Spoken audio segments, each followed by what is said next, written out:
Olá, meu nome é Ednan e eu sou um acadêmico do curso de História da Univale.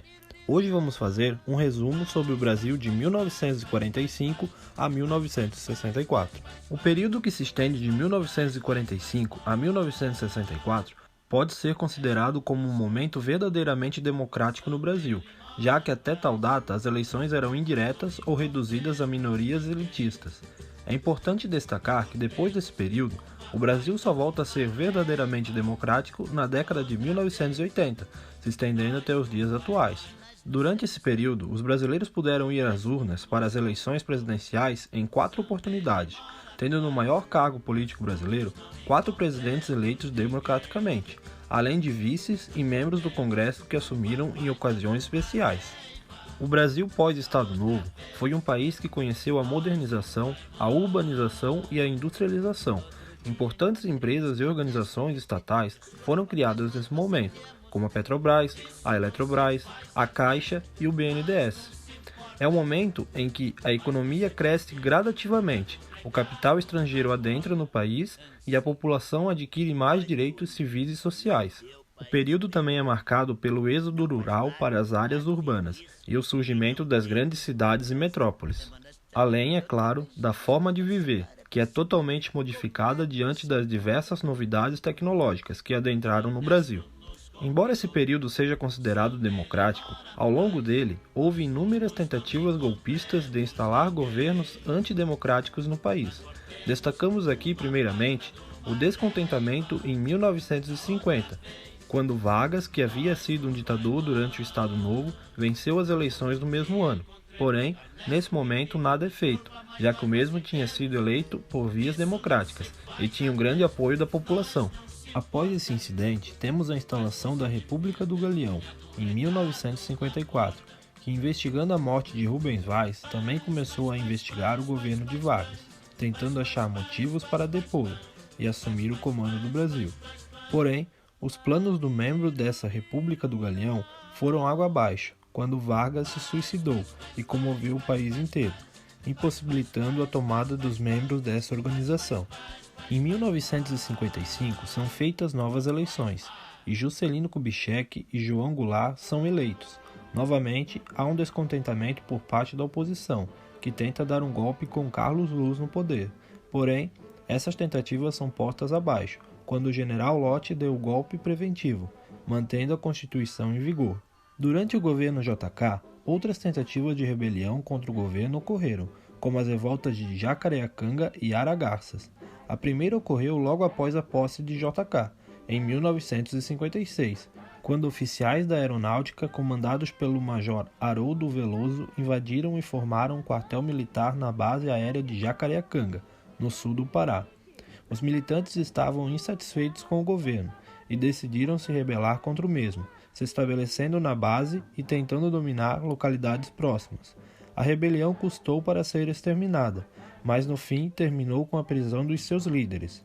A segunda ocorreu alguns anos depois, em Aragarças, Goiás, também por membros da aeronáutica e comandadas pelo mesmo major, Haroldo Veloso. Dessa vez, a ideia era criar um movimento democrático contra o governo, que era considerado por esses rebeldes como corrupto e comunista. O plano era bombardear os palácios do Catete e Laranjeiras, no Rio de Janeiro, e tomar o poder. Porém, isso não chegou a ocorrer. O movimento foi contido pelo governo em menos de 36 horas, com seus envolvidos se exilando fora do Brasil.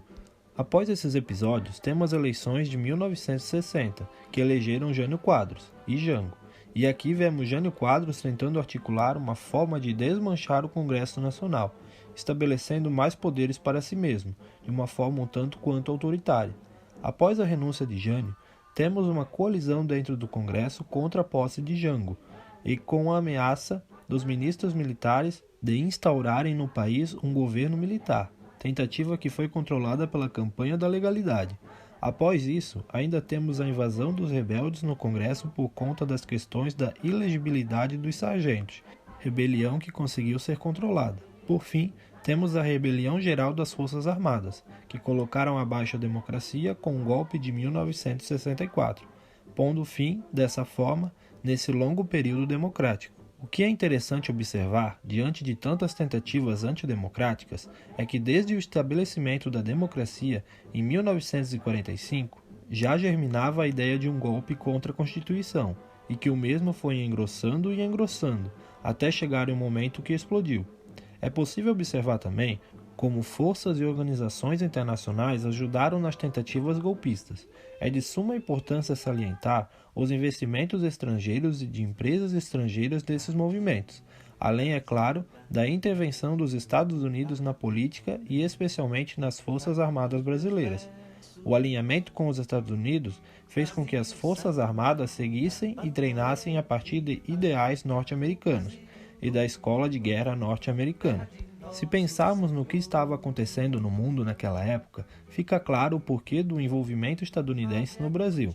Esse período corresponde à Guerra Fria, onde Estados Unidos e União Soviética tentavam o domínio global, espalhando pelo mundo suas ideologias, o capitalismo e o comunismo, respectivamente.